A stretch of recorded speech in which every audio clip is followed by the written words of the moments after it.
Ya, selamat pagi saudara sekalian. Pagi ini saya akan menyampaikan satu renungan firman Tuhan dengan topik Tuhan yang menghidupkan. Tuhan yang menghidupkan. Saudara sekalian, saya akan share screen lebih dahulu. Tuhan yang menghidupkan. Saya akan membaca lebih dahulu saudara sekalian dari kitab Yesaya pasalnya yang ke-37. Yesaya pasalnya yang ke-37 ayatnya yang ke-11 sampai 14 demikian bunyinya. Firman-Nya kepadaku, hai anak manusia, tulang-tulang ini adalah seluruh kaum Israel. Sungguh mereka sendiri mengatakan tulang-tulang kami sudah menjadi kering dan pengharapan kami sudah lenyap, kami sudah hilang. Oleh sebab itu bernubuatlah dan katakan kepada mereka, beginilah firman Tuhan Allah.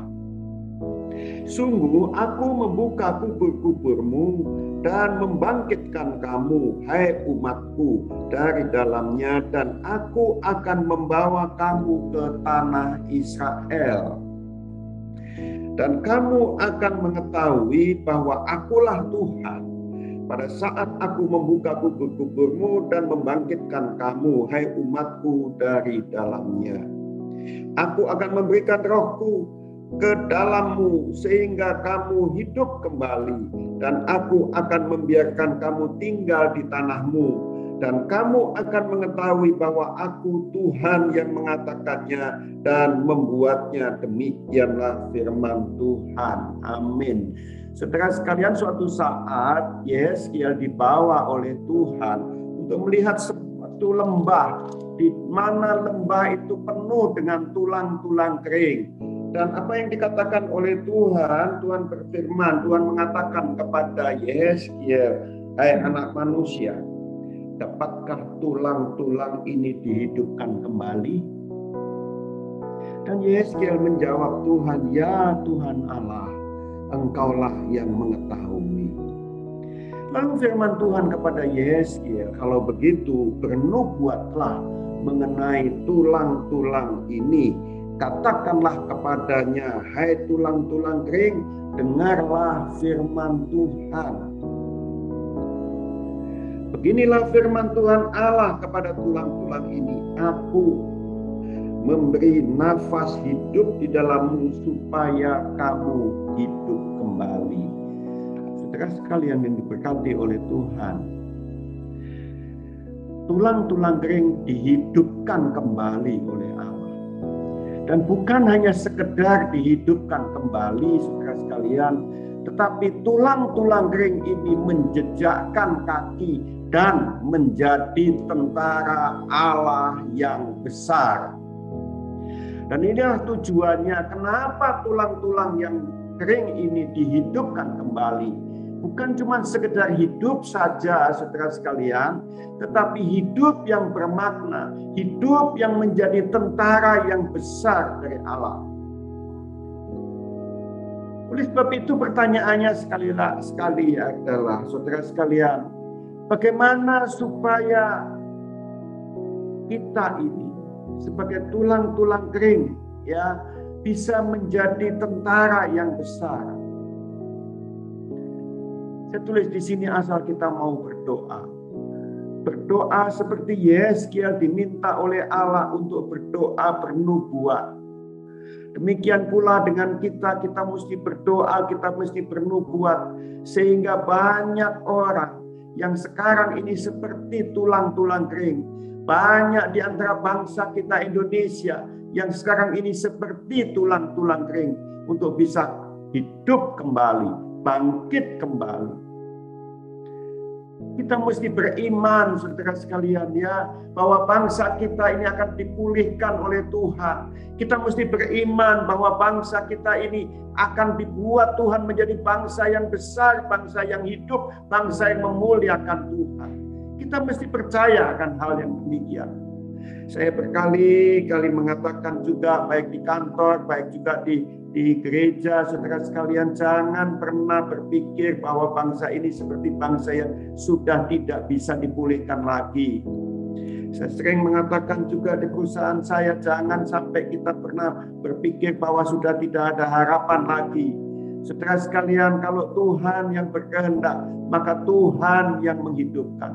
Asal kita mau berdoa, asal kita mau beriman, asal kita mau berbalik dari jalan-jalan kita yang jahat dan kembali kepada Tuhan.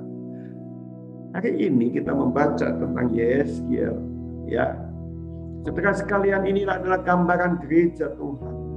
Gereja yang mati akan dihidupkan kembali oleh Tuhan. Orang-orang Kristen yang mati seperti tulang kering akan dihidupkan kembali oleh Tuhan. Keluarga-keluarga yang mati, yang tidak bisa lagi menjadi berkat bagi keluarganya, suami yang mati, istri yang mati, yang tidak lagi menjadi berkat bagi keluarganya akan dihidupkan kembali oleh Tuhan. Perusahaan-perusahaan orang-orang Kristen yang mati akan dihidupkan kembali oleh Tuhan. Dan maksud apa, saudara sekalian? Supaya menjadi tentara Tuhan yang besar, memberkati bangsa, memberkati orang-orang lain, saudara sekalian. Pertanyaannya adalah, akankah kita mau terlibat di dalamnya? Pertanyaannya adalah, apakah kita mau tetap menjadi tulang kering atau menjadi tentara yang besar, saudara sekalian?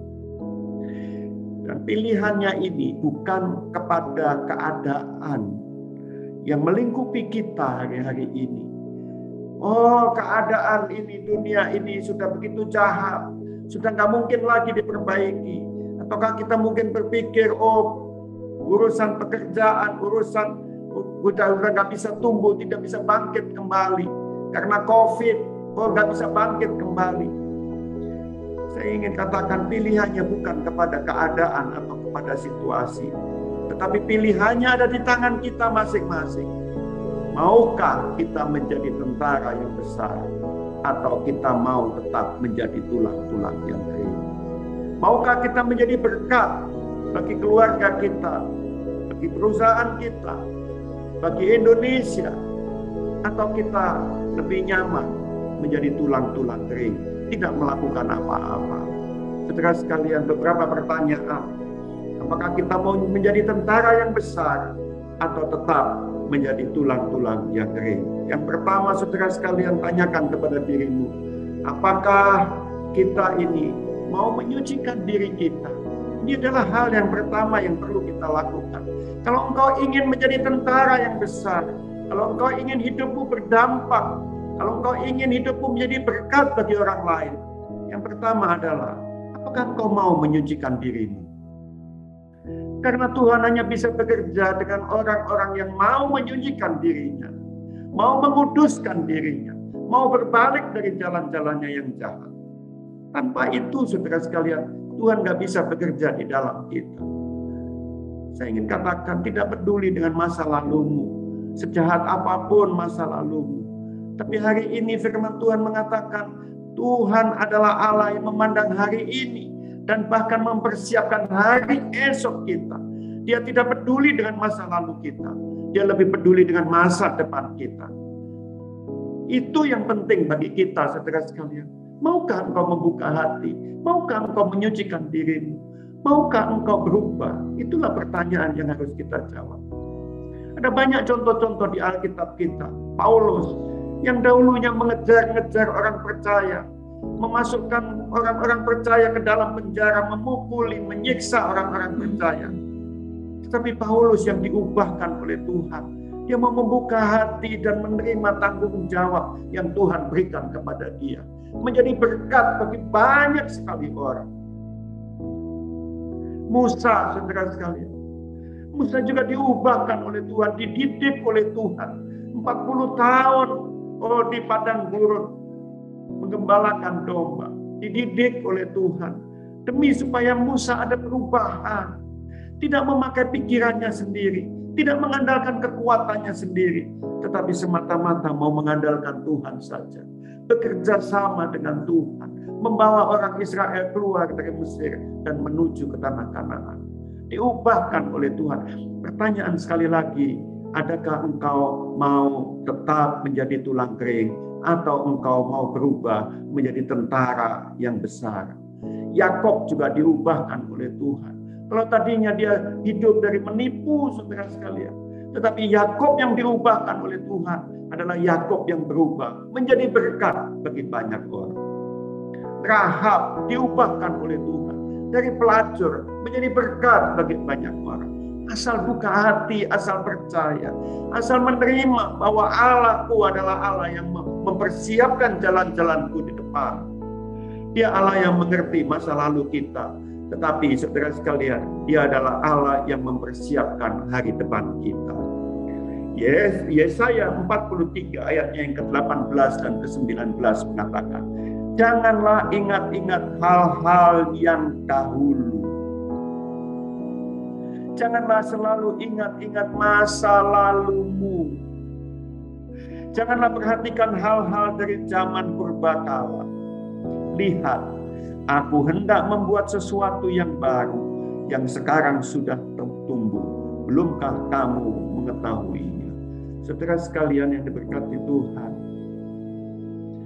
saya ingin bahwa sungguh-sungguh kita mau menjadi tentara Tuhan, dipakai oleh Tuhan, menjadi alat Tuhan, menjadi berkat bagi bangsa kita Indonesia, menjadi berkat bagi keluarga, menjadi berkat bagi gereja kita. Pertanyaan yang kedua, saudara sekalian, apakah kita mau menghidupi firman Tuhan? Bukan hanya menyucikan diri kita saja, bukan hanya kita berhenti stop, tidak lagi berbuat jahat, tetapi lebih daripada itu, adakah kita mau menghidupi firman Tuhan? Firman yang kita dengar setiap pagi, firman yang kita baca setiap hari, adakah kita mau menghidupinya di dalam kehidupan kita? Atau kita abaikan perintah-perintah Tuhan? Itu adalah pilihan kita. Kalau kita mau tetap menjadi tulang kering, kita bisa hidup tanpa peduli akan firman Tuhan, tanpa peduli akan apa yang telah kita dengar dari firman Tuhan. Tetapi kalau engkau ingin menjadi tentara yang besar, yang dipakai oleh Tuhan menjadi alat yang berdampak bagi kerajaannya, mau tidak mau, engkau harus menghidupi firman Tuhan di dalam kehidupanmu, di dalam dirimu. Bukan cuma sekedar mendengar, bukan cuma sekedar membaca, tetapi menghidupi, melakukan perintah-perintah yang Tuhan katakan. Saudara sekalian, hidup di dalam firman Tuhan, itulah yang membuat kita sungguh-sungguh hidup. Kalau kita tidak hidup di dalam firman Tuhan atau kita hidup di luar firman Tuhan, Tuhan mengatakan kita tidak dapat melakukan apa-apa. Di luar Tuhan kita ini kering. Di luar Tuhan kita ini cuma tulang-tulang kering. Tidak berdampak apa-apa. Tetapi di dalam firman Tuhan, itulah yang membuat kita hidup kembali. Karena kita melakukan perintah-perintahnya. Yohanes 15 ayatnya yang kelima mengatakan, Akulah pokok anggur dan kamulah ranting-rantingnya. Barang siapa tinggal di dalam aku dan aku di dalam dia, ia berbuah banyak. Sebab di luar aku kamu tidak dapat berbuat apa-apa. Saudara sekalian, tanpa kita nempel kepada Tuhan, kan tanpa kita ini sungguh-sungguh nempel, maka sesungguhnya kita ini mati. Nempel artinya kita mendapat asupan makanan dari pokok itu. Kalau kita tidak sungguh-sungguh nempel, maka kita akan menjadi ranting yang kering. Bukan hanya kering, nanti kering dipotong, saudara sekalian. Ya, hari ini saya ingin ingatkan, kita tidak harus menghidupi firman Tuhan di dalam kehidupan kita. Tidak cukup kita hanya mendengar saja, tetapi sungguh-sungguh dari hati kita, aku mau melakukan segala perintah-perintah-Mu. Itulah yang membuat kita sungguh-sungguh hidup. Karena kita dibuat Tuhan berkemampuan, saudara sekalian. Kalau kita tidak menghidupi firman Tuhan, di luar aku, engkau tidak dapat melakukan apa-apa. Di luar aku engkau tidak ada gunanya, tidak berguna sama sekali. Dan oleh sebab itu, saudara sekalian, saya sungguh rindu, dapatkanlah firman yang murni itu. Seperti seorang bayi yang mengharapkan susu yang murni dari ibunya, demikian pula kita mesti mendapatkan firman yang murni. Firman yang engkau renungkan sendiri, firman yang engkau baca sendiri. Jangan merasa puas hanya mendengarkan khotbah saja. Saudara sekalian, saya sering mengatakan khotbah itu sudah terlalu banyak bumbunya, ya, terlalu banyak macam-macamnya, ya. Kalau kopi gitu bukan kopi yang murni, sudah ada yang namanya cafe mocha, dicampur mocha, dicampur vanilla, dicampur ini, dicampur itu sudah tidak murni lagi, ya, bukan kopi, ya. Saudara sekalian, oleh sebab itu kita mau, ayo dapatkan yang murni. Belajarlah untuk engkau bisa merenungkan firman Tuhan. Belajarlah untuk engkau membaca sendiri. Renungkan sendiri. Banyak ada buku-buku yang engkau bisa baca, saudara sekalian. Tafsiran-tafsiran yang engkau bisa baca. Saya bersyukur melalui doa pagi ini kita dilatih. Banyak kita yang sudah mulai bisa membawakan renungan-renungan. Kita semua berlatih, saudara sekalian, supaya kita merenungkan, supaya kita belajar, ya, mendapatkan yang murni yang daripada Tuhan sendiri. 1 Petrus pasalnya yang kedua, ayatnya yang kedua mengatakan, dan jadilah sama seperti bayi yang baru lahir, yang selalu ingin akan air susu yang murni dan yang rohani, supaya olehnya kamu bertumbuh dan beroleh keselamatan. Kalau kita tidak mendapatkan yang murni, maka kita tidak bisa bertumbuh dengan baik. Kalau kita nggak dapatkan asupan yang murni, yang baik, saudara sekalian, maka pertumbuhan kita juga pasti akan terganggu. Perlu yang murni itu kita terima, saudara sekalian. Yang ketiga, yang terakhir, saya ingin katakan bagaimana supaya kita tidak tetap menjadi tulang kering, tetapi menjadi tentara yang besar yang berguna. Pertanyaan yang ketiga yang harus kita jawab adalah, apakah kita mau selalu bersatu dan bergandengan tangan dengan yang lain? Tentara itu tidak hidup sendirian, saudara sekalian. Tentara itu tidak melakukan apa-apa sendirian. Tetapi tentara itu bersatu, tentara itu bergandengan tangan. Dan itulah yang akan membawa dampak. Kalau kita hanya sendirian, maka dampaknya kecil sekali. Tetapi dengan bergandengan tangan akan memberikan dampak yang besar. Oleh sebab itu, saudara sekalian, tulang-tulang yang kering bersatu, dan itulah yang membuat tulang itu berdiri. Kalau tidak menjadi satu, maka tulang yang satu dan tulang yang lain tidak terhubung sama sekali, dan dia tidak akan menjadi berdiri, saudara sekalian. Hari ini saya ingin katakan, jangan pernah engkau merasa engkaulah yang paling baik. Jangan pernah engkau merasa bahwa engkaulah yang paling hebat. Setiap kita ada keunggulannya, tetapi ada juga kekurangannya. Kita mesti menerima orang lain, teman kita, untuk melengkapi kita. Di dalam keluarga juga sama, jangan mau menang sendiri. Suami jangan mau menang sendiri, istri jangan mau menang sendiri. Semua ada kelebihan, semua juga ada kekurangannya. Sebagai anggota tubuh Kristus pagi ini, saudara sekalian, saya menghimbau, mendorong saudara, bekerja samalah satu dengan yang lain. Jangan merasa hebat sendiri, tapi bekerja sama. Pengkhotbah pasalnya yang keempat, ayatnya yang ke-9 mengatakan, berdua lebih baik daripada seorang diri, karena mereka menerima upah yang baik dalam jerih payah mereka. Karena kalau mereka jatuh, saya ulangi, karena kalau mereka jatuh, yang seorang mengangkat temannya. Tetapi wahai orang yang jatuh, yang tidak mempunyai orang lain yang untuk mengangkatnya. Pagi ini saudara sekalian, ayo kita bersama-sama, kita bergandengan tangan. Ya, saya mendorong saudara semua untuk kita, ayo teman-teman kita semua, ya, kita hargai mereka, kita hargai pemikiran mereka, kita hargai apa saja yang mereka lakukan. Kita mesti menghargai semacam itu. Kalau kita orang yang sombong, yang tidak mau menghargai pendapat orang lain, maka kita tidak pernah bisa bergandengan tangan satu dengan yang lain. Tetapi rendahkan hati, mau mengakui kelebihan orang lain, dan kita bisa bergandengan. Kita bisa maju bersama-sama dan dipakai oleh Tuhan menjadi alatnya yang luar biasa. Amin.